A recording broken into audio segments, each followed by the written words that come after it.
کوئی ضروری مسئلہ ہو تو وہ پوچھ لیں گے تو مہربانی ہوگی انشاءاللہ. خواتین کے حوالے سے آپ نے پردے کا جو بیان فرمایا، اگرچہ ہمارے ہاں یہ غلط العام ہے اور شاید اس کو ضروری نہیں سمجھا جاتا، اس میں صرف آپ سے ایک عرض اور کرنا چاہوں گا کہ خواتین کے لیے جس وقت وہ پردہ کریں گی، احرام کی حالت میں ہوں گی، تو جو نقاب ہے چہرے کو مس ہونے کا مسئلہ ہے، اس میں غلطی سے غیر ارادی طور پہ یا ہوا کے جھونکے سے اگر وہ چھو جاتا ہے تو کیا اس پر بھی ایک آدھ مرتبہ 3 مرتبہ سے کم اگر وہ نقاب کپڑے پہ غیر اختیاری طور سے لگ گئی تو کوئی حرج نہیں ہے. 3 مرتبہ یا اس سے زیادہ لگ جاتی ہے تو 5 ریال صدقہ دے دیں. 5 ریال صدقہ دے دیں. اور اگر 1-2 گھنٹے تک چہرہ چھپا رہتا ہے، کپڑا لگا رہتا ہے، تو پھر 20 ریال صدقہ ہے. اور اگر 6 گھنٹے تک کپڑا لگا رہتا ہے تو پھر دم دینا پڑتا ہے. تو اتنا عموماً ہوتا نہیں ہے، تو میں نے 3-4 پہلو آپ کے سامنے رکھ دیے. السلام علیکم. حضرت مسئلہ یہ پوچھنا تھا کہ صحیح میں آج کل وہاں جو گاڑیاں چل رہی ہیں، کیا فرمایا؟ صحیح میں وہاں صحیح کے لیے گاڑیاں چل رہی ہیں، اگر ایک شخص اپنے کسی ضعیف والد کے ساتھ گاڑی میں بیٹھتا ہے صحیح کے لیے، تو آیا اس کی صحیح ہوگی؟ اس کی نہیں ہوگی، اس کی صحیح ادا نہیں ہوگی. لیڈیز جو پردہ کریں گی یہ کس طرح؟ آج کل ہیڈ والی نقاب آ جاتی ہے، اس کے آگے ہیڈ لگا ہوا ہوتا ہے، اس کے آگے نقاب لٹک جاتی ہے. السلام علیکم. آپ نے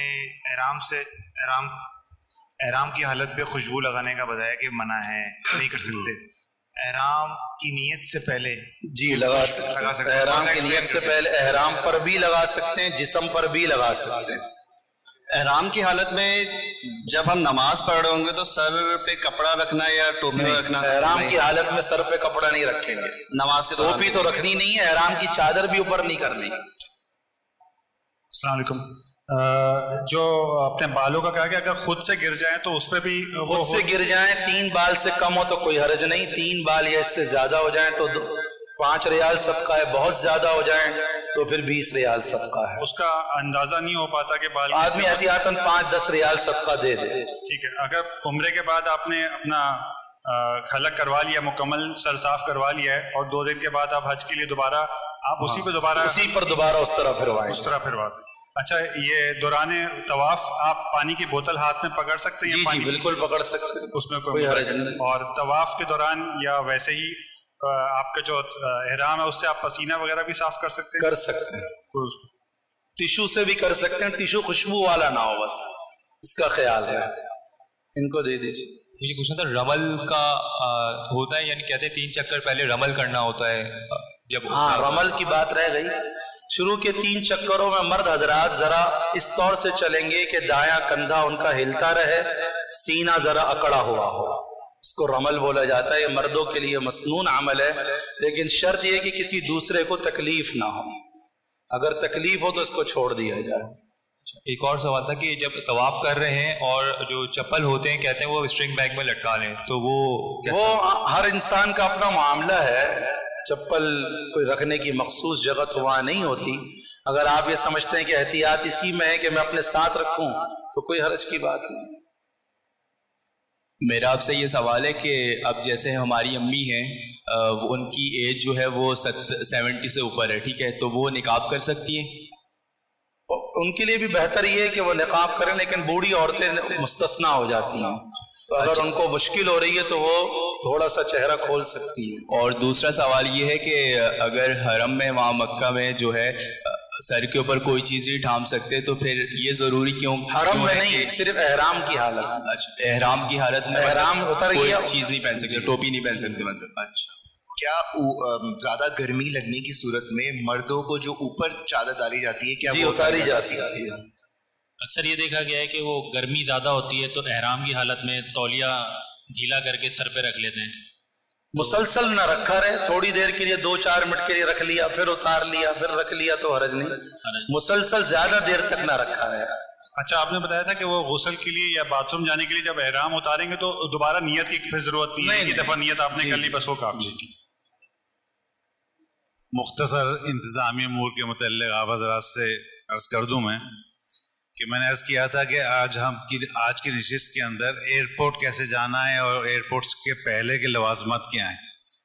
ہم سب نے آپ کو تقریباً حج فارم بھیج دیے ہیں جس کے ذریعے سے حاجی کیمپ سے ویکسین ہوگی. تو جن لوگوں نے ظفر کے جتنے بھی بھیجے ہیں اوکے کر کے بھیجیں گے حج فارم صحیح ہے, اگر کوئی غلطی ہے اس کو ٹھیک کرا ہم ٹھیک کر دیں گے. ٹھیک ہو گیا انشاءاللہ. اور وہ حج فارم جو آپ کے موبائل کے اندر ہے اس کو لے جا کر آپ حاجی کیمپ چل جائیں, وہاں ویکسین بھی ہو جائے گی اور بوسٹر بھی لگ جائے گا. جس نے 6 مہینے کے اندر کوئی کورونا کا بوسٹر نہیں لگایا وہ حاجی کیمپ سے بوسٹر بھی لگا لے, وہ فری لگ رہا ہے وہاں پر, اور ویکسین کرا لے اور ویکسین کارڈ اپنے پاس لازم رکھے. ٹھیک ہے نا. اور کورونا کی جو آپ کی ویکسین ہے مکمل ہونا چاہیے, یہ بات یاد رکھ لیں. یہ ان کی بات کر رہا ہوں جو پاکستان سے جا رہے ہیں, جو پاکستان سے باہر جا رہا ہوں ان کا بتاتا ہوں. ٹھیک ہے. جو پاکستان جا رہے ہیں کورونا کی ویکسین نادرا کے حساب سے مکمل ہونا چاہیے اور حاجی کے ہم جا کے اپنی ویکسین کرا دیں. ایک چیز, جو ملک سے باہر براہ راست جا رہے ہیں, دبئی سے ابوظہبی سے جا رہے ہیں, قطر سے جا رہے ہیں, US سے کینیڈا سے جا رہے ہیں, وہ اپنے لوکل حساب جو وہاں سے جو ڈائریکٹ جائیں گے ان کے حساب سے اپنی ویکسین کرا لیں, کورونا کی ویکسین, اور مینیجر سرٹیفکیٹ لے لیں, ان کے لیے کافی ہو جائے گا انشاءاللہ. یہ تو وہ ہو گیا.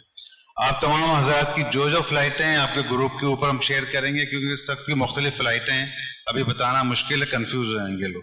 سب کو بتایا تقریباً ہم نے 5 گھنٹے پہلے کہا تھا, مگر 4 گھنٹے پہلے ہم لازم پہنچ جائیں. حج کی فلائٹ کا ایک چیز ہوتی ہے کہ اگر اس کو کیش نہیں کیا نا تو حج ہی ختم ہو گیا, کوئی سیٹیں نہیں ہیں, سب بک ہیں, کوئی سیٹ نہیں, نان ریفنڈیبل ٹکٹ ہے. تو بہتر تھوڑا پہلے ہی آ جائیں, 1-2 گھنٹے فالتو بیٹھ جائیں. اس میں کوئی VIP نہ بنے کہ میرے تعلقات ہیں میں 1 گھنٹے پہلے آ جاؤں گا, میرے تعلقات ہیں میں 2 گھنٹے پہلے آ کے, ایسا نہ کر. کوئی VIP نہ بنے حج کے اندر. ہمیں بہت پریشان ہوتے دیکھا ہے VIPs کو, بڑا رش ہو جاتا ہے VIPs کے پاس. تو بہتر یہ ہے کہ 4 گھنٹے پہلے آ جائیں, کاؤنٹر کھولے گا, اطمینان سے چیکنگ ہوگی, آپ کے باڈی گارڈ ملیں گے, اب جا کے بیٹھ. ٹھیک ہے انشاءاللہ. اسی طرح جو ملک سے باہر ہیں وہ براہ راست وہیں سے جائیں گے, پاکستان سے نہیں جا رہے, وہ اپنی ٹکٹوں کو ویزا دکھا کر ری کنفرم کرا لیں, یہ لازم ہے. جو ملک سے باہر سے جا رہے ہیں وہ اپنے جس ملک سے جا رہے ہیں, قطر والے, UAE والے, امریکہ والے, وہ اپنے ویزے کو ٹکٹوں کو ایئر لائن جا کر ری کنفرم کرا لیں کہ یہ حج کے لیے ان کی ٹکٹیں ویلڈ بھی ہیں کہ نہیں ہیں. حج کے لیے مخصوص ٹکٹیں ہوتی ہیں, وہ حج کے لیے ویلڈ ہے یا نہیں وہ آپ کو کرا لیں, ان کی ذمہ داری ہے, وہ اپنی ویکسین کرا لیں. یہ دونوں چیزیں آپ کی مکمل ہو گئی. جو پاکستان سے جا رہے ہیں وہ اپنی ویکسین حاجی کیمپ سے کرائیں, جو فارم آپ کو بھیج دیا ہے وہ لے جائیں. ٹھیک ہے نا. اور اس کو ویریفائی کرنا ہوتا ہے, ہر پر کے سارے فارم ویریفائی کر دیں, وہ صبح جائیں اپنی ویکسین کرا لیں. ظفر کے اندر کچھ فارم میں نے ویریفائی کیے ہیں, انہوں نے کہہ دیا کہ یہ فارم کے اندر کوئی غلطی نہیں ہے, میرا نام بھی ٹھیک ہے, سب کچھ صحیح ہے. تو یہ اس فارم حج فارم کا کوئی تعلق نہیں ویزے وغیرہ سے, اس کا تعلق اسی سے ہے کہ آپ جائیں حاجی کیمپ اپنا ویکسین کرائیں, اور کہیں کام نہیں آئے گا یہ. اور اس کے اندر جو حج پیکج ہے, جس نے ڈبل بیڈ لیا, ٹرپل بیڈ لیا, کوارڈ لیا ہے, وہ اس پر سب لکھا ہوا ہے, وہ دیکھ لیں. اور یہ جو فارم کی فیڈنگ ہے نا منسٹری نے سائٹ دی ہے, ان کے اپنے حساب سے ہے سارا, اسی حساب سے یہ چلنا ہوگا ہمیں, اسی حساب سے اپنا پیکج جو سمجھنا ہوگا ہم سمجھا دیں گے کہ دیکھو آپ کا ڈبل بیڈ بیک سائڈ پہ لکھا ہوا ہے, ایڈیشنل سروسز میں لکھا ہوا ہے, آپ پریشان میں تو ڈبل بیڈ لیا تھا ہی نہیں. وہ بھی ہم نے تحریر کے اندر سب واضح کر دیا ہے. اگر ہم جو تحریر بھیجتے ہیں تو اچھی 1-2 بار پڑھ لیں گے نا, پھر ہم سے سوالات کرنے کی ضرورت نہیں پڑے گی. آج ایک فون آیا تھا کہ یار آپ نے وہ کیا بتایا, کیا کہتے ہیں, اس کا کیسا ہوگا, میں کہ تحریر میں لکھا ہوا رہا, وہ تو وہ میں نے پڑھی نہیں, میں نے آپ کو فون کر لیا.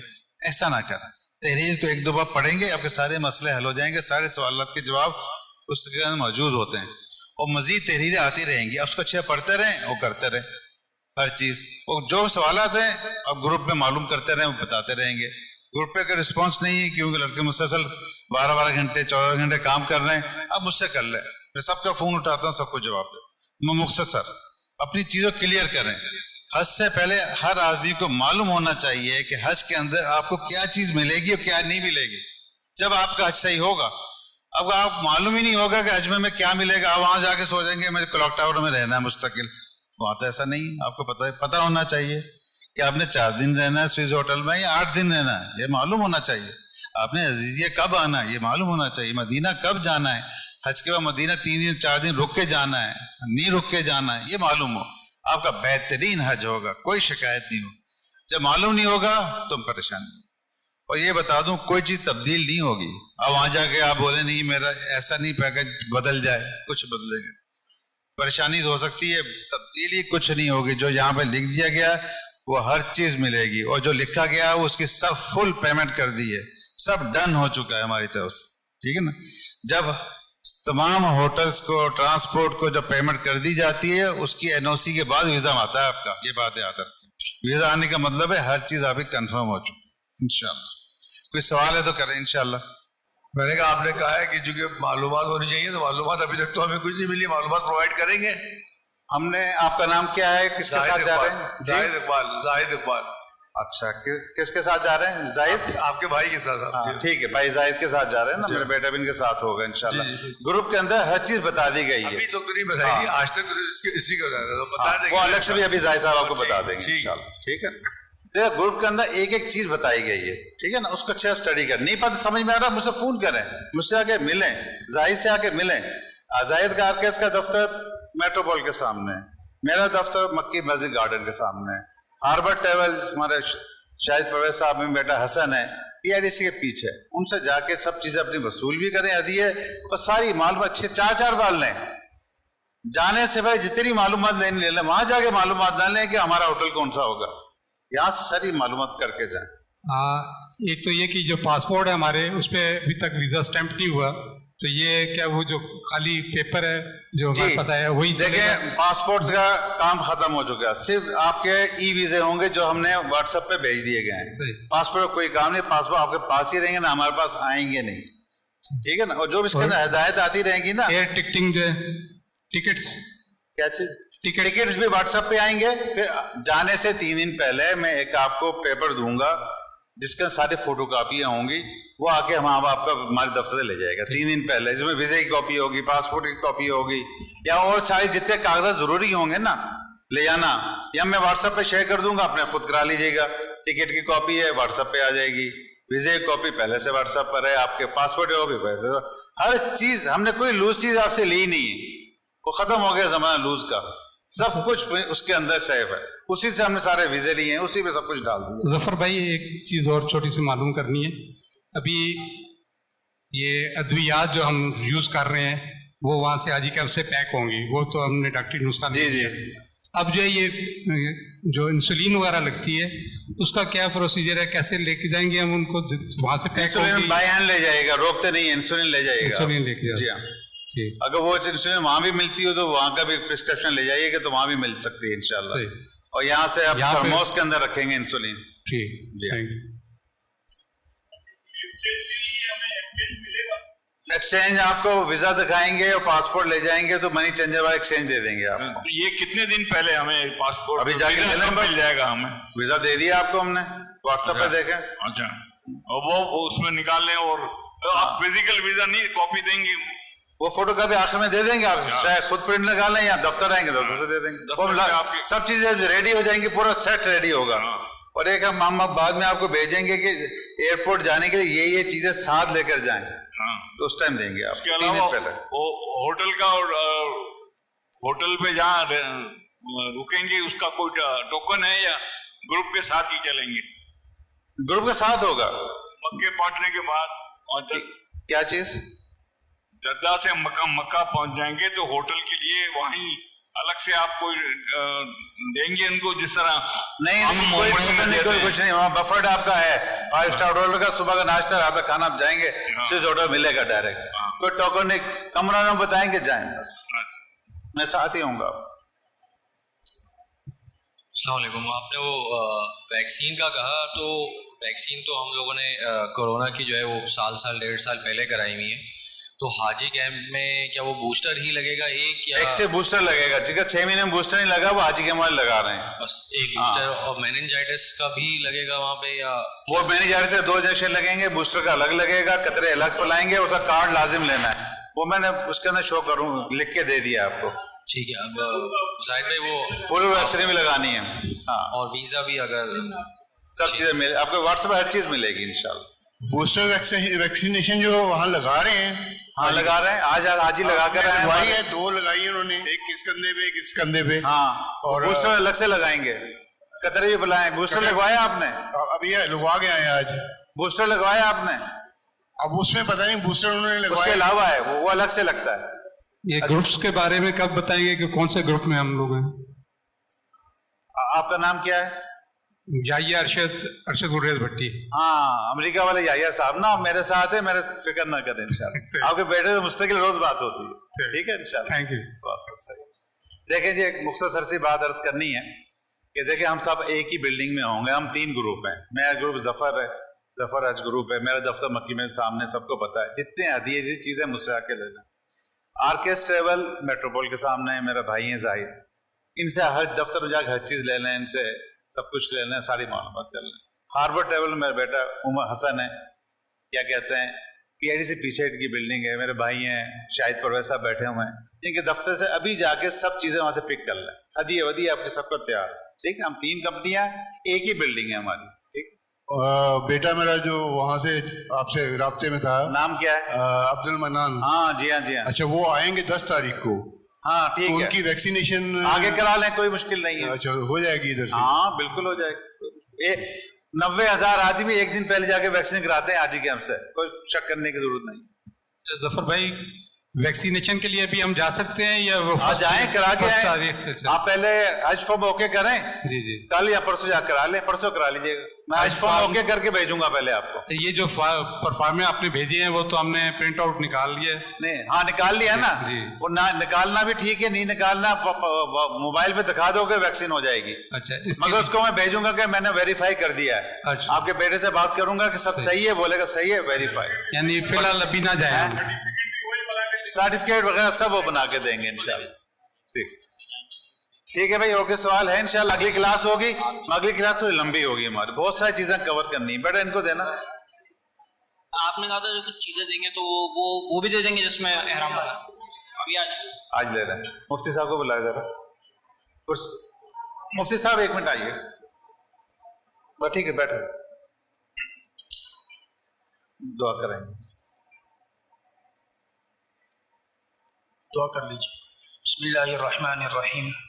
الحمدللہ رب العالمین, والصلاة والسلام علی اشرف الانبیاء والمرسلین, نبینا محمد وآلہ وصحبہ اجمعین. یا اکرم الاکرمین, یا ارحم الراحمین. یا اللہ ہم سب کے اس سفر کو ہمارے لیے آسان بھی فرما, قبول بھی فرما دے. تمام تر سہولتیں یا اللہ آسانی والا معاملہ فرما دے. یا اللہ ہر قسم کی مشقت اور تکلیف سے یا اللہ ہم سب کی حفاظت فرما. یا اللہ ہم سب کو مقبول حج نصیب فرما, حج مبرور نصیب فرما. جتنے بھی حجاج جا رہے ہیں یا اللہ سب کے حج کو حج مقبول بنا دے, حج مبرور بنا دے. آداب کے ساتھ یا اللہ ہم سب کو حاضری کی توفیق عطا فرما دے. ہر قسم کے فسق و فجور, گناہ اور نافرمانی سے یا اللہ ہم سب کی حفاظت فرما. ہمارے ہر عمل, ہر دعا کو قبول فرما.